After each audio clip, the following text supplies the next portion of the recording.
The book I just read is quite relevant to the East Village here where I live, where a lot of us go up and down stairs to get in and out of our apartments. Like I'm on the 4th floor. So this old man walks down 4 flights and then comes up 4 flights. And actually I'm walking to St. Mark's Place, which is only a couple blocks from where I live, because the people in the book lived on St. Mark's Place, just a couple blocks from here.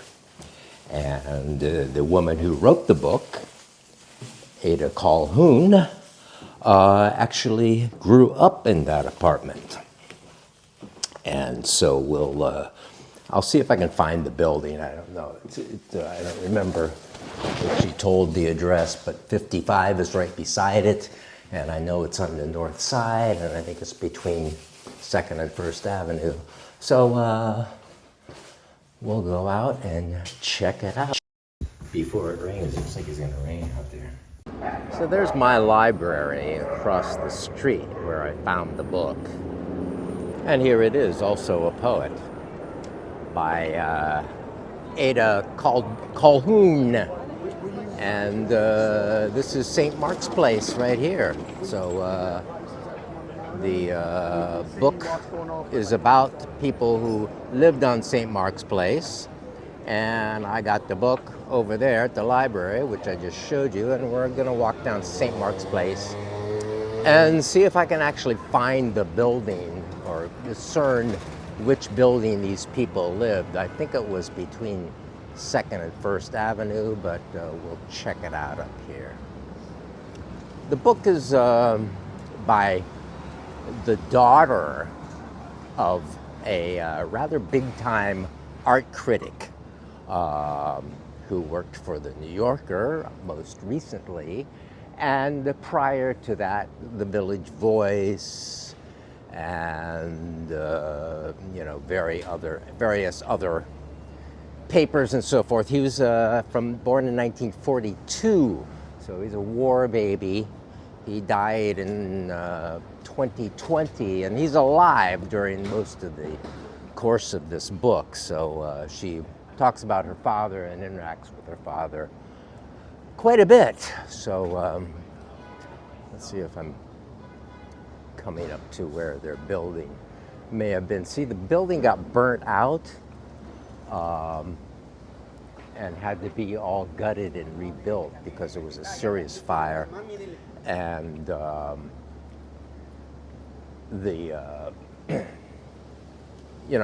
the water from the fire and all that just completely destroyed. Here's 43. Now this doesn't look like the building, but it could very well have been the building. It looks like an elevator building? Well, maybe not. So I don't know, maybe it's this building. So, one of these sort of East Village-y buildings is where these people live. Because, see, she said that the neighbor was next door at 55. So that one was 53, and this is 55. So anyway, that's a little tour of the neighborhood, and we're gonna tell you all about the book, at least my opinion of the book.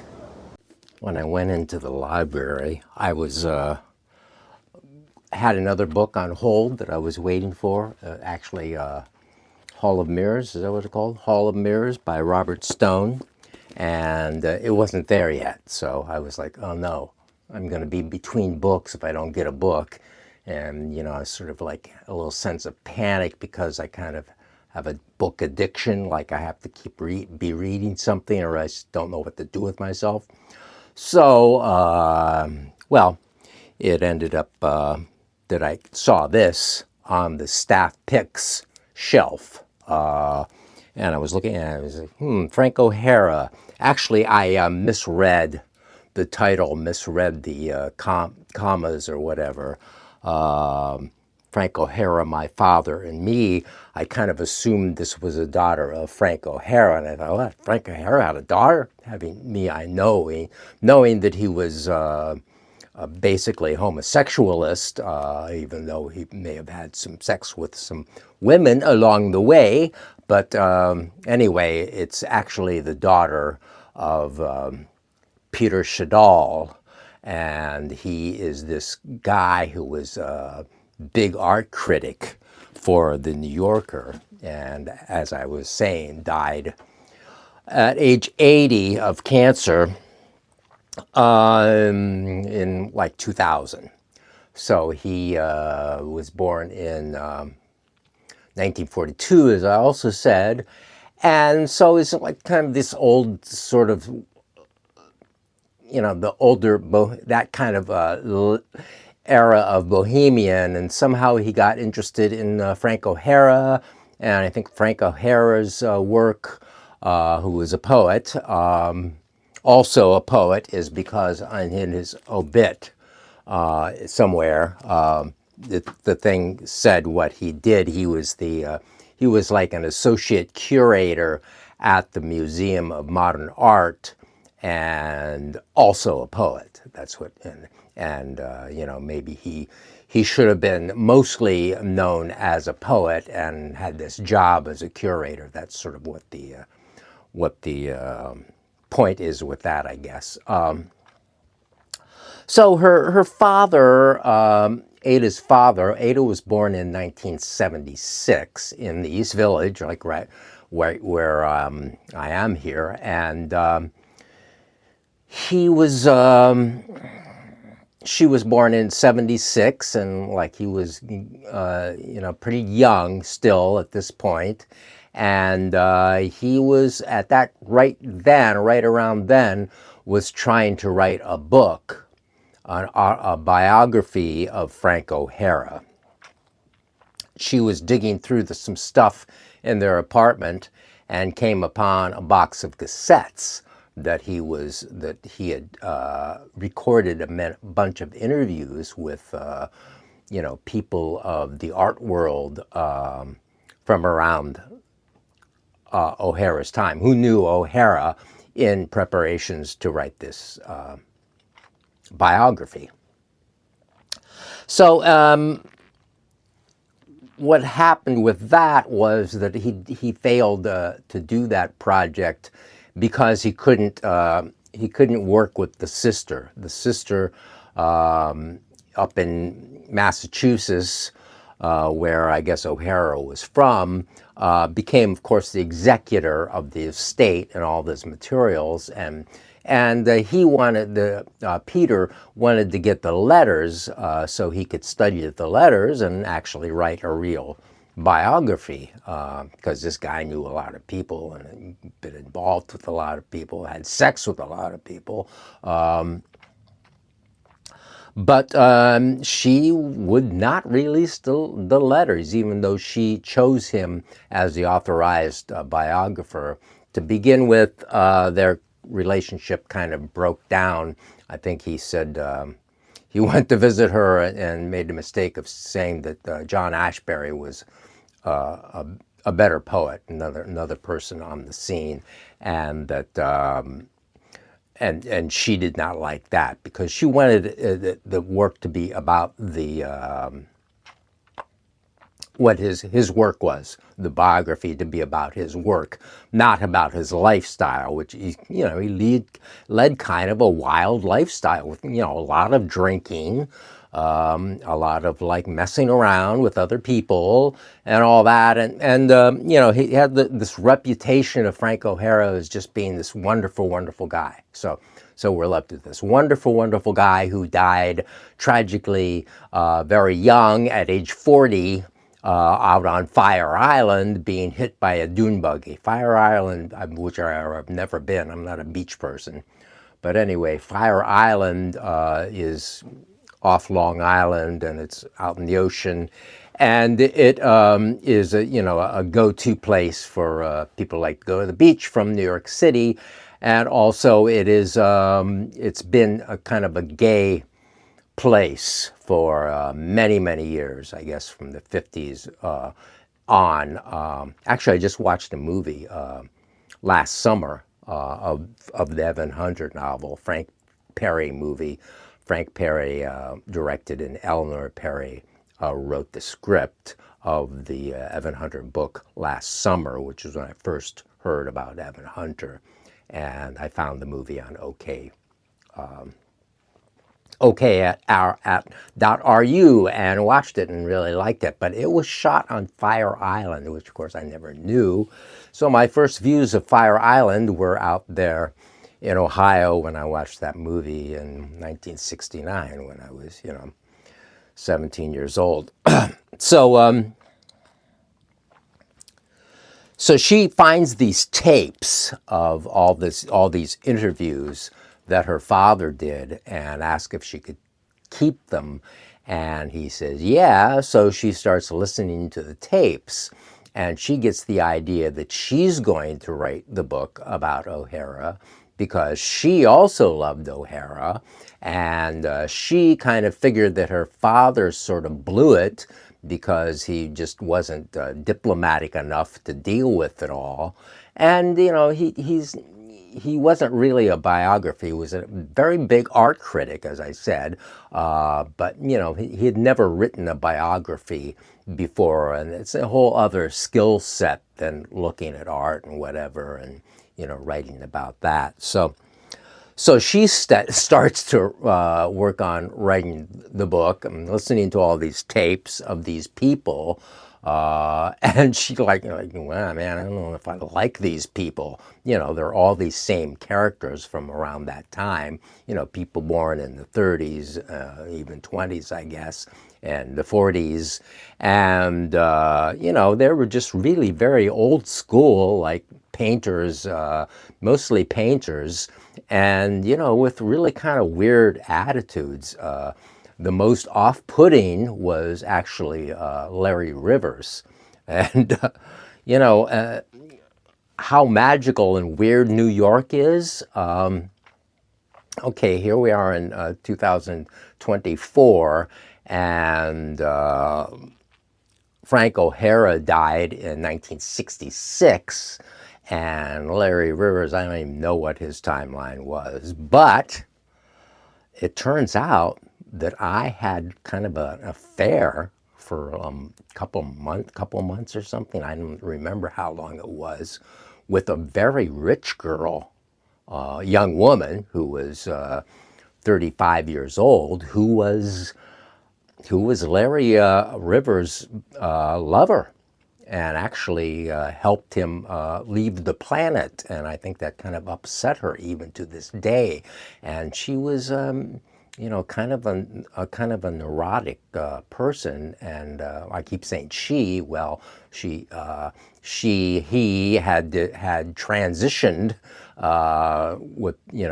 between the time I was with her and now we don't speak anymore. I offended her because on Facebook, or him on Facebook, he put these sneakers with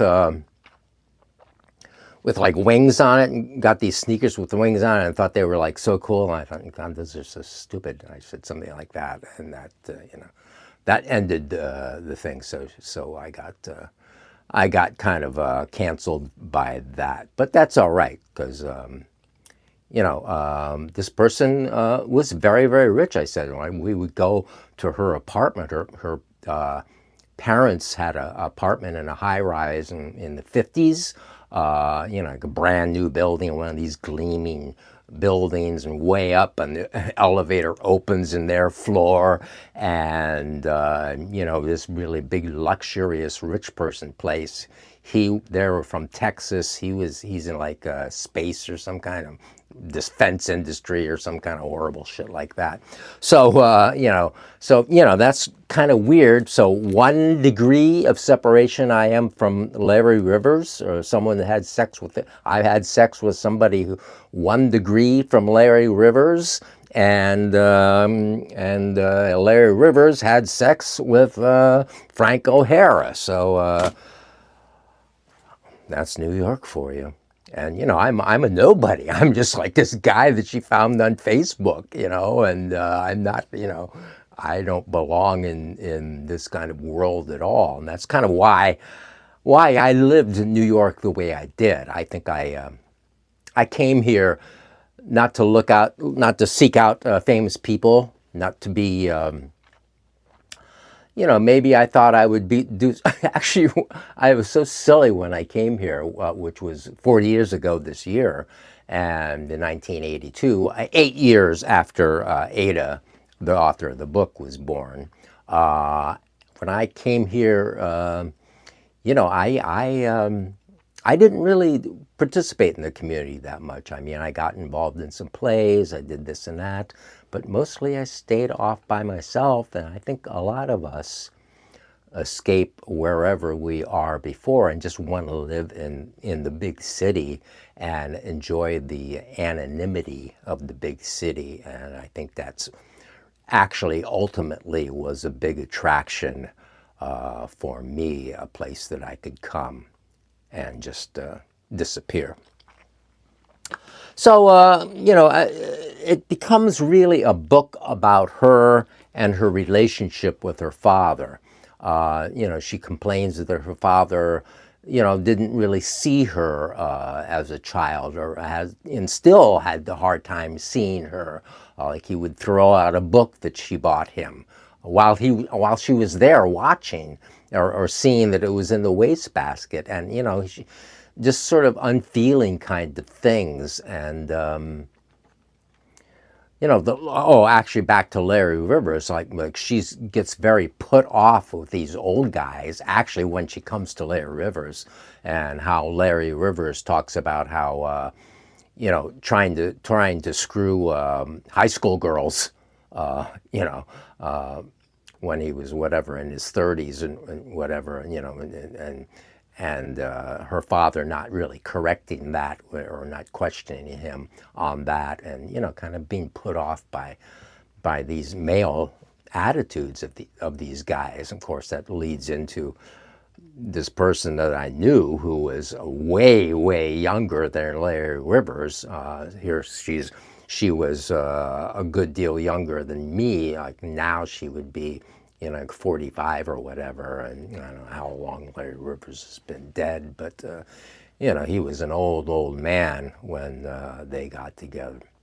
She had a painting that he did of her, or a kind of idealized blonde. It was up in the rich people's apartment, so it's probably worth a lot of money.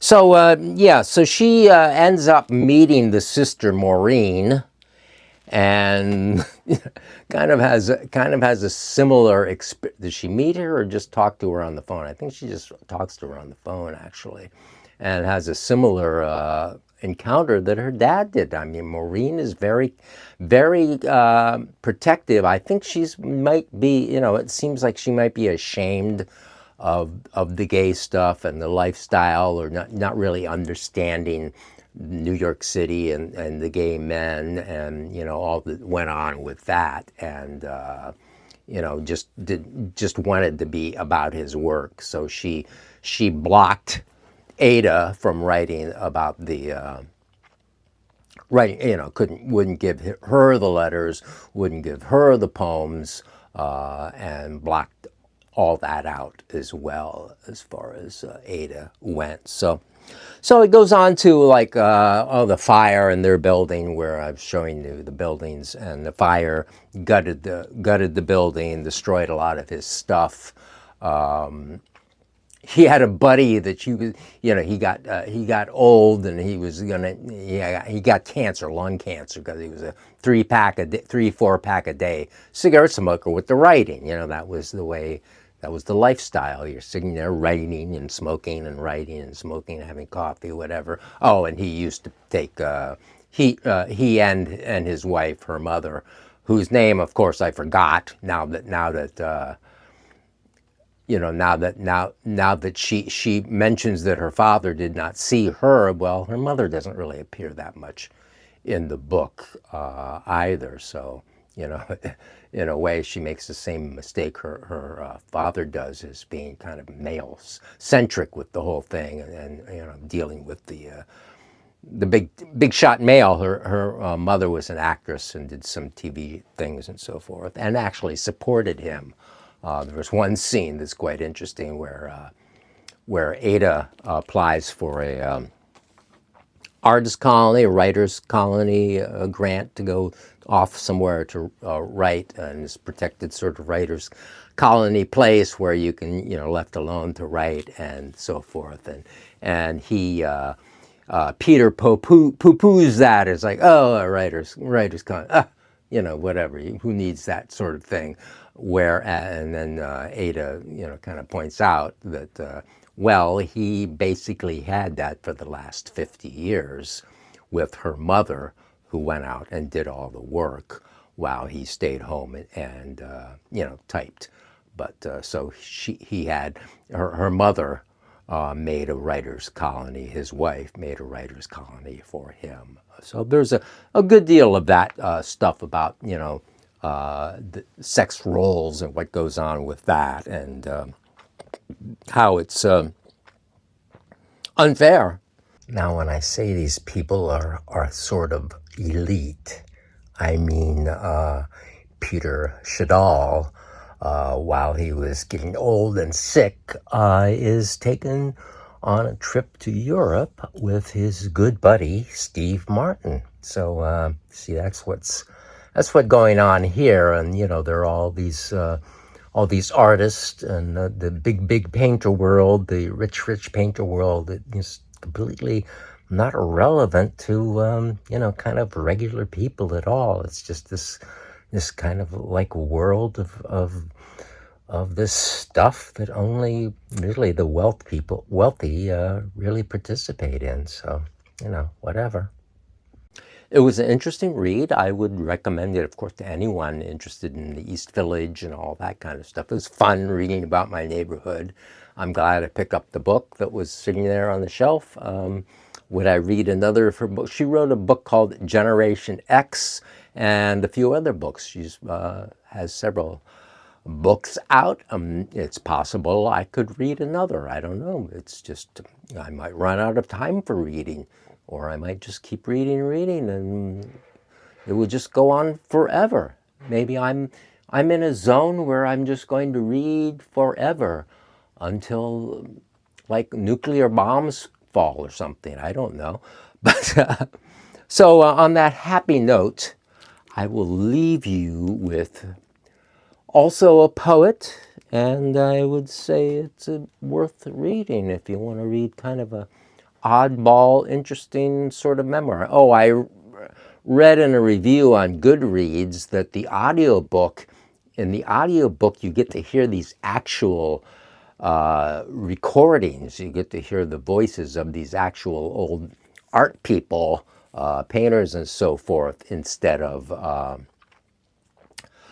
just the text of those things. I also looked, I looked to see if they're on her website or anything like that. I couldn't find them. So anyway, that's also a poet by Ada Caldhoun, and thanks for watching.